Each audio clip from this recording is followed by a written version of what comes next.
Good evening students, कैसे हैं आप?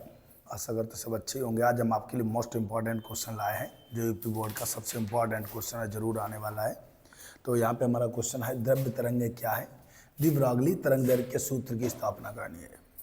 द्रव्य तरंगे क्या है? द्विब्रागली तरंग दैर्घ्य के सूत्र की स्थापना करनी है। तो इसको देखो कैसे हम लोग लिखते हैं। द्विब्रागली तरंग दैर्घ्य क्या होती हैं और उसके बाद में इसका फार्मूला क्या होता है। ठीक है, तो देखिए कैसे इसकी परिभाषा पहले लिखते हैं। हेडिंग डाल देना, द्रव्य तरंगे। द्रव्य तरंगे लिखो। इसमें देखो क्या होता है, जब जब भी कोई द्रव्य कण, जब भी कोई द्रव्य कण जैसे इलेक्ट्रॉन कामा फोटॉन गतिमान, गतिशील या गतिमान अवस्था में होता है, अवस्था में होता है, तो वह तरंग की भांति व्यवहार करता है। तरंग की भांति व्यवहार करता है। जब कोई द्रव्य कण जैसे इलेक्ट्रॉन, फोटॉन आदि गतिमान अवस्था में होता है, तो वह तरंग की भांति व्यवहार करता है। कणों से संबद्ध, क्या लिखेंगे आप? कणों से संबद्ध इन तरंगों को ही द्रव्य तरंगे कहते हैं तथा इनकी तरंग दैर्घ्य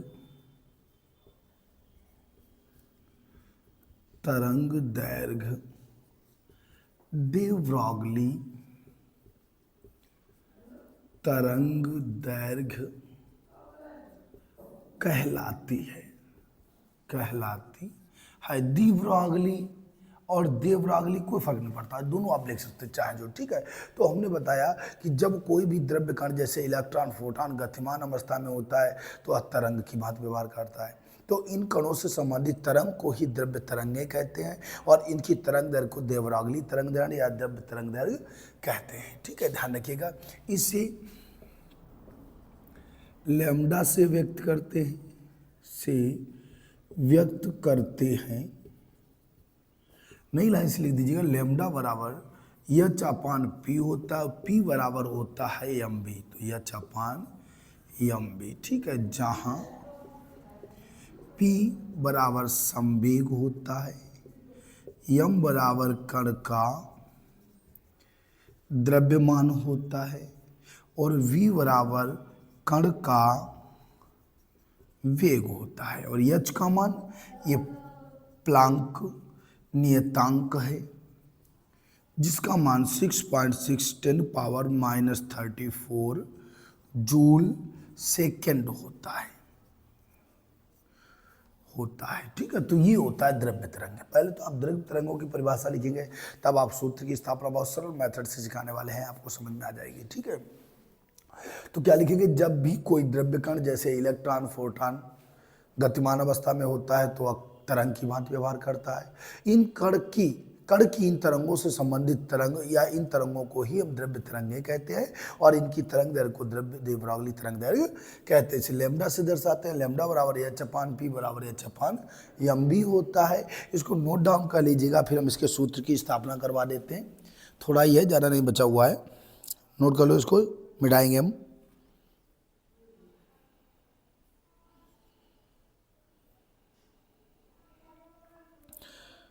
नोट कर लीजिएगा।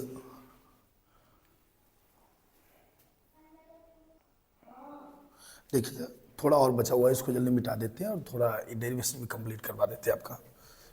देख लीजिएगा क्या लिखेंगे आप? सूत्र की स्थापना। हेडिंग आप क्या डालेंगे? सूत्र की स्थापना।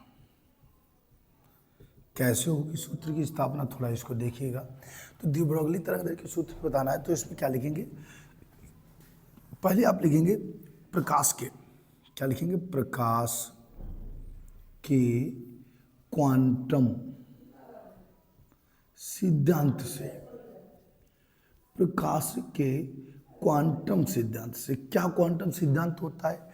फोटॉन की ऊर्जा, फोटॉन की ऊर्जा E बराबर होता है एच न्यू, समीकरण फर्स्ट। प्रकाश के क्वांटम सिद्धांत से क्वांटम मॉडल, फोटॉन की ऊर्जा E बराबर एच न्यू होता है, समीकरण फर्स्ट हो जाएगा। फिर लिखेंगे नई लाइन से आइंस्टीन सिद्धांत से, आइंस्टीन के सापेक्षता, इनका सापेक्षता सिद्धांत था, सिद्धांत से। तो सापेक्षता सिद्धांत में क्या होता है? फोटॉन की ऊर्जा, फोटॉन की ऊर्जा E बराबर होता है mc स्क्वायर, E बराबर mc स्क्वायर होता है। ये समीकरण सेकेंड हो गया। नई लाइन से लिख देंगे समीकरण फर्स्ट व सेकेंड की तुलना करने पर, तुलना करने पर तो क्या बनेगा? तुलना में देखना, एक तरफ होगा mc स्क्वायर और एक तरफ होगा एच न्यू, यानी अब आप तुलना कराएंगे तो एक तरफ mc स्क्वायर होगा, एक तरफ एच न्यू, दोनों e का मान होता है। हम m का मान यहाँ निकाल देंगे, तो m बराबर क्या बनेगा? एच न्यू अपान सी स्क्वायर, m बराबर एच न्यू अपान सी स्क्वायर होगा। ठीक है, फिर हम नई लाइन से लिखेंगे अतः, अतः फोटॉन का संवेग p बराबर होता है, m भी हुआ करता है लेकिन यहाँ पे फोटॉन है तो फोटॉन में v बार प्रकाश की चाल c होता है, तो p बराबर mc उसको हो जाएगा, m का रख दीजिएगा मान, तो क्या बनेगा? एच न्यू अपान सी स्क्वायर इंटू सी, सी से स्क्वायर कट गया। नई लाइन से क्या बनेगा? p बराबर एच न्यू अपान सी हो जाएगा, समीकरण थर्ड हो गया। ठीक है, फिर हम लिखेंगे परंतु, परंतु क्या होता है? न्यू बराबर होता है सी अपान लेमडा हो, तो न्यू बराबर क्या होगा? सी अपान लेमडा, तब क्या बन जाएगा? तब संवेग p बराबर एच इंटू न्यू का मान रख लो, तो क्या बनेगा? सी अपान लेमडा और इंटू सी का तो मान है ही, यानी न्यू का मान रख दिया, सी अपान लेमडा इंटू सी हो गया, सी से सी निगलेक्ट हो गया, तो क्या बना मेरे पास नई लाइन से?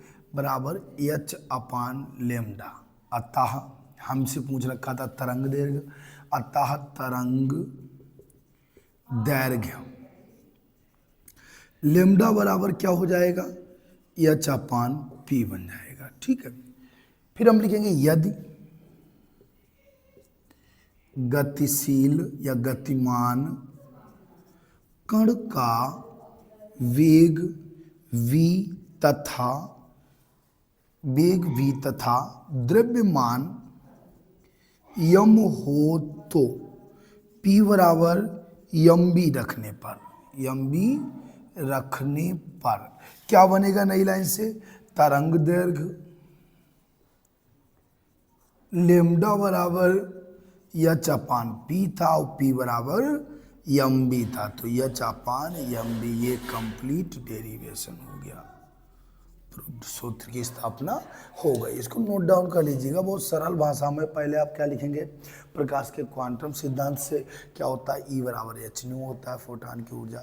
फिर आइंस्टीन के सापेक्षता सिद्धांत से ई बराबर एम सी स्क्वायर होता है, फर्स्ट व सेकेंड की कंपेयर करा देंगे तो एम सी स्क्वायर बराबर एच न्यू, यानी एम बराबर एच न्यू अपान सी स्क्वायर होता है। ठीक है, फिर हम लिखेंगे तब फोटॉन का संवेग p बराबर एम सी होगा, हालांकि p बराबर एम भी होता है, लेकिन फोटॉन है, फोटॉन एक प्रकाश ऊर्जा होती है तो सी प्रकाश की चाल सी होती है, तो p बराबर एम सी होगा, एम का रख देंगे मान एच न्यू अपान सी स्क्वायर इंटू सी, स्क्वायर से सी कट गया तो क्या बना हमारे पास? एच न्यू अपान सी, और न्यू बराबर होता है सी अपान लेमडा, तो हमने क्या किया है? एच अपान सी तो ये वाला लिख लिया और सी अपान लेमडा न्यू को मान रख दिया, सी से सी निगलेक्ट हो गया, तो p बराबर एच अपान लेमडा बचा हुआ है और तरंगदैर्घ्य लेमडा बराबर एच अपान पी होगा। यदि कण का वेग v है, द्रव्यमान m है, तो क्या बनेगा? लेमडा बराबर एच अपान पी बराबर एम बी, एच अपान एम बी बन जाएगा। हमारे सूत्र की स्थापना हो गई। नोट कर लीजिएगा, इसको नोट डाउन कर लो। मोस्ट इंपॉर्टेंट क्वेश्चन है, इसको कम से कम 4 से 5 बार आप देखिएगा, उम्मीद है समझ में आ गया होगा, लेकिन आप लोग लगातार जो है अपने सफर मेहनत जो है जारी रखिएगा। हमारे सारे प्लेलिस्ट आपको पढ़ने हैं, क्योंकि उसमें हम मोस्ट इंपॉर्टेंट ही क्वेश्चन रखते हैं। हम इधर उधर से घुमा के क्वेश्चन नहीं बताया करते, आपको सबसे सीधी सरल भाषा में बताते हैं, जो आपको विद्या टेन रफ्तार कोई भी नहीं दे सकता है। तो इसीलिए आप हमारे साथ लगातार जुड़े रहिएगा। और आज के लिए जो है जय हिंद। आप लोग कमेंट जरूर करिएगा, क्योंकि आपके कमेंट हम जरूर देखते हैं। कोई भी क्वेश्चन, चाहे वो हिंदी से लेकर किसी भी सब्जेक्ट में आपको हार्ड लगे, तो उसको कमेंट करिएगा, हम उसका वीडियो आपके लिए जरूर बनाएंगे। ठीक है, आज के लिए जो है जय हिंद।